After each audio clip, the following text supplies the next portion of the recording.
Hi welcome to our channel. Present మనతో పాటు దాము బాలాజీ గారు సీనియర్ జర్నలిస్ట్ ఉన్నారు. వారితో ఒకసారి మాట్లాడదాం. సార్ నమస్కారం సార్. సార్ ఈ మధ్య కాలంలో బస్ ప్రమాదాలు అయితే అందరినీ కూడా కలిసివేస్తున్నాయి సార్. మనం ఇక్కడ చూసాం వరుస పెట్టి జరుగుతూనే ఉన్నాయి. సో ఇప్పుడు ఢిల్లీ నుంచి ఆగ్రా ఈ రూట్లోనే ఏకంగా 7 బస్సు ప్రమాదాలు జరిగాయి సార్. ఇంకా 3 కార్లు కూడా ధ్వంసమైనట్టుగా తెలుస్తుంది. సో ఎందుకు ఈ ప్రమాదాలు ఇలా విపరీతంగా ఈ మధ్య కాలంలో జరుగుతున్నాయి? మరి ఆగ్రా నుంచి ఢిల్లీ రూట్ కు సంబంధించి ఇన్ని ప్రమాదాలు ఒకేసారి జరగడానికి కారణం ఏంటి? అసలు ఎలా చూడొచ్చు సార్? ఈ మధ్య కాలంలో ముఖ్యంగా నార్త్ ఇండియాలో ఎక్కువ ప్రమాదాలు జరుగుతున్నాయి. మొన్న కూడా ఎన్సీఆర్ రీజియన్ అంటారు, అంటే నేషనల్ క్యాపిటల్ రీజియన్ ప్రాంతంలో యాక్సిడెంట్స్ జరిగి అంటే బస్సు ప్రమాదాలు జరిగి దాదాపు 7 మంది చనిపోయారు. ఈరోజు తెల్లవారుజామున 4:30 గంటలకి అతిపెద్ద ప్రమాదం జరిగింది. దేశంలోనే ఈ మధ్యకాలంలో ఇది అతిపెద్ద ప్రమాదం అని చెప్తున్నారు. సో ఇందులో ఇప్పటివరకు అందుతున్న సమాచారం మేరకు 30 మంది వరకు చనిపోయారని, మొత్తం 7 బస్సులు 3 కార్లు ఇన్వాల్వ్ అయినాయని చెప్తున్నారు.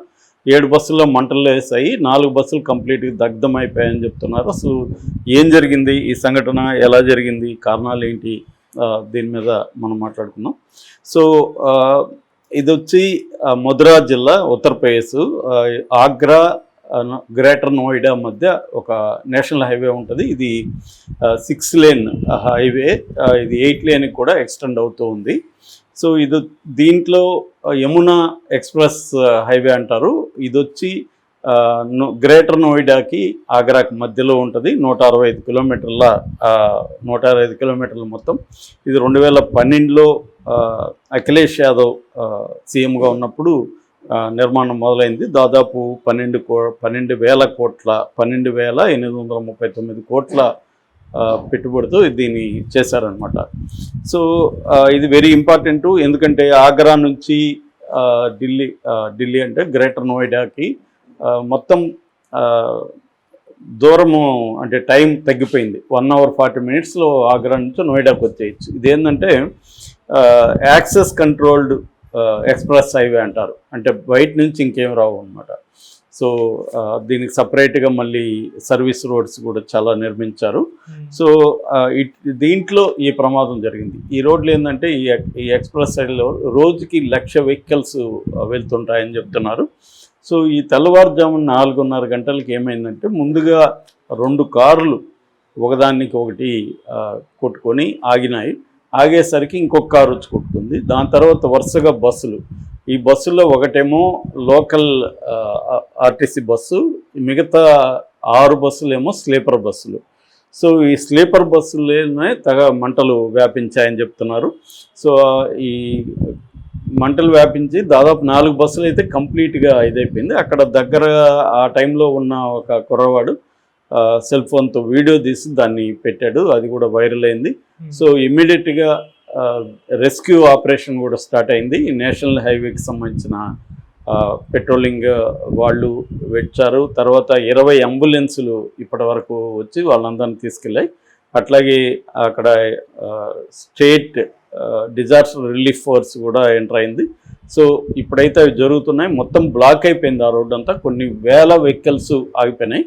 సో ప్రమాదం అయితే తీవ్ర స్థాయిలోనే ఉందని చెప్తున్నారు. ఇంకా కూడా క్యాజువాలిటీస్ పెరిగే అవకాశం ఉంది. ఇప్పటి వరకు అయితే అందుతున్న సమాచారం ప్రకారం దగ్గరగా ఉన్న హాస్పిటల్లో దాదాపు 25 మంది ఈ గాయాలతో జాయిన్ అయ్యారు.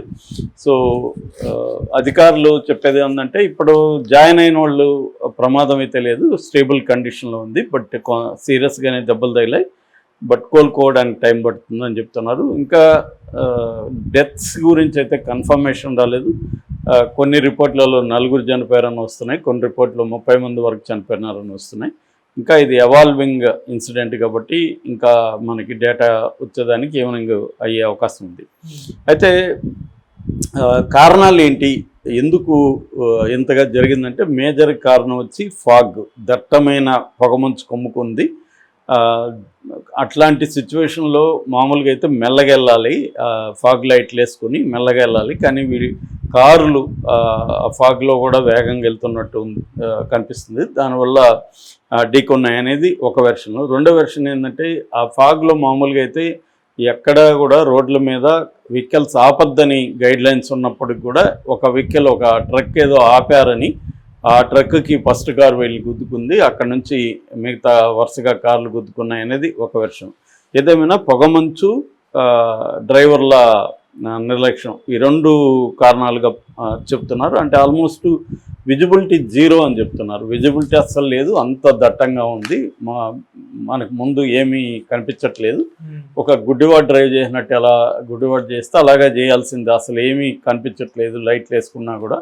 సో ఇటువంటి సిచ్యువేషన్ ఉండడం వల్లే ఈ డ్రైవర్లు కూడా అటువంటి సిచ్యువేషన్లో వెరీ స్లోగా వెళ్ళాలి, కానీ వాళ్ళు స్లోగా వెళ్లకుండా స్పీడ్కి వెళ్ళారు కాబట్టి జరిగింది అనేది ఇప్పటివరకు అందుతున్న సమాచారం. ఎందుకంటే ఈ సీజన్లోనే ఎక్కువ యాక్సిడెంట్లు జరుగుతుంటాయి. సో ముఖ్యంగా ఈ ఎక్స్ప్రెస్ హైవే చాలా డేంజర్ అని చెప్తున్నారు. ఎందుకంటే చాలా వేగంగా వెళ్తాయి.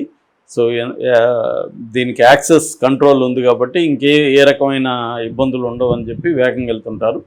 కానీ ఈ ఫాగ్ ఉన్నప్పుడు గైడ్లైన్స్ అయితే ఇచ్చారు, దానికి సంబంధించి సీసీటీవీలు అవన్నీ కూడా ఎక్స్ప్రెస్ హైవేలో పెట్టారు. అట్లాగే స్పీడ్ కంట్రోల్ ఇవన్నీ కూడా ఉన్నాయి, కానీ అవన్నీ అమలు సరిగా కావట్లేదు. అధికారులు ఈ ఫాగ్ టైంలో అక్కడ అప్రమత్తంగా ఉండడం లేదు, స్పీడ్ని కంట్రోల్ చేసే విధంగా చేయట్లేదు అనేది ఒక కారణంగా కనపడుతుంది. సో మనం కానీ ఆ వీడియోలు చూస్తుంటే వీళ్ళ ఆర్తనాదాలు కనిపిస్తున్నాయి. చుట్టుపక్కల వచ్చేసి పక్కన నుంచి వెహికల్స్ వాళ్ళు వచ్చి అక్కడ రెస్క్యూ ఆపరేషన్లు చేస్తున్నారు.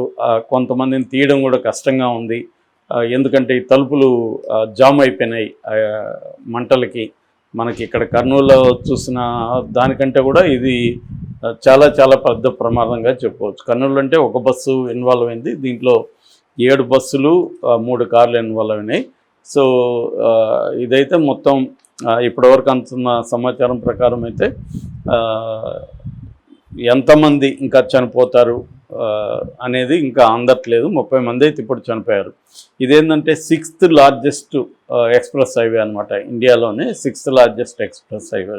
అంటే మనకేంటంటే మనకి మామూలుగా నేషనల్ హైవేలో ఎలా ఉంటుందో మనకు తెలుసు. పక్కన ఉన్న ఊర్లలో నుంచి పశువుల దగ్గర నుంచి ట్రాక్టర్ల దగ్గర నుంచి ఎద్దుల బండ్లు అన్నీ కూడా ఈ రోడ్లలోనే తిరుగుతుంటాయి. పైగా అక్కడ ఊర్ల దగ్గరలో ఎవరు కూడా లేన్ పాటించడం కానీ లేకపోతే ట్రాఫిక్ రూల్స్ పాటించడం కానీ ఉండదు. మొత్తం రివర్స్లో వస్తూ ఉంటారు అక్కడ, ఎందుకంటే పల్లెవాళ్ళు కాబట్టి చుట్టుకొని పోవాలి, ఎక్కడో ఉంటుంది ఈ టర్ను, అందుకని రివర్స్లో వస్తుంటారు. దానివల్ల ఎక్కువ యాక్సిడెంట్లు జరుగుతున్నాయని చెప్పి ఈ మధ్య ఏం చేసిందంటే సెంట్రల్ గవర్నమెంట్ ఎక్స్ప్రెస్ హైవేల్ని యాక్సెస్ని కంప్లీట్ కంట్రోల్ చేసేసి ఎక్స్ప్రెస్ హైవేల్ని తయారు చేస్తూ ఉంది. అందులో ఇది 6th లార్జెస్ట్ అనమాట. సో కానీ ఇక్కడ ఈ 6th లార్జెస్ట్ అయిన ఈ యమునా ఎక్స్ప్రెస్ హైవేలో కూడా ఇలాంటి ప్రమాదాలు చోటు చేసుకోవడానికి ప్రధాన కారణం అతివేగం అని చెప్తున్నారు. ఎందుకంటే దేశంలో జరిగే యాక్సిడెంట్లలో దాదాపు 35% నేషనల్ హైవేస్లో జరుగుతున్నాయి. దీనికి ప్రధాన కారణం అయితే విపరీతమైన వేగంతో వెళ్ళడం. అంటే లిమిట్ అక్కడ 80 కిలోమీటర్స్ లిమిట్ ఉంటే వీళ్ళు 140, 160లో వెళ్తున్నారు. ఇప్పుడు వస్తున్న వెహికల్కి కూడా చాలా ఎక్కువ వేగం ఉన్న వెహికల్స్, దానికి తగిన రోడ్స్ కానీ దానికి తగిన ట్రాఫిక్ సెన్స్ కానీ జనాలు లేకపోవడం అనేది ప్రధాన కారణంగా చెప్తున్నారు.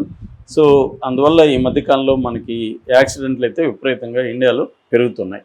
సో ఇదైతే పొగమంచు ప్లస్ డ్రైవర్ల నిర్లక్ష్యం ఈ 2 కారణాలతో జరిగాయని చెప్తున్నారు. అట్లాగే స్లీపర్లో సేఫ్టీ మెజర్స్ లేకపోవడం అనేది కూడా మళ్ళీ డిస్కషన్కి వచ్చింది. కర్నూలులో మనం జరిగినప్పుడు కూడా ఇదే డిస్కషన్కి వచ్చింది.